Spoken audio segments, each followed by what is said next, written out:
hamiləlikdə hansı əlamətlər təhlükə siqnalıdır? İlk öncə qanaxma, istənilən hamilənin həftəsində mütləq şəkildə dəyərləndirilməlidir. Həkim müayinəsinə gedib səbəbini aydınlaşdırmaq lazımdır. Daha sonra şiddətli və güclü ağrıların olması, xüsusilə də əgər bu ağrılar ritmik və artan xarakterlidirsə, mütləq diqqət etmək lazımdır. Yüksək hərarət mütləq şəkildə həkimə bildirmək lazımdır. Bu infeksion bir xəstəliklərin əlaməti ola bilər.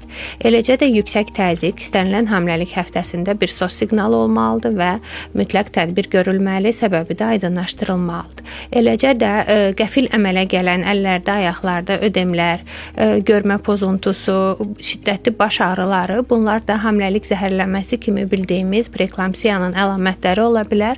Bu yüzdən bu kimi hallarda mütləq həkimə müraciət etmək lazımdır və dölün hərəkətlərinin azalmağı, xüsusilə də hamiləliyin artıq 20 həftəsindən sonraki ana bu hərəkətləri hiss etməyə başlayır və hiss etdiyi hərəkətlərin sayında azalma varsa, mütləq bunu dəyərləndirmək lazımdır.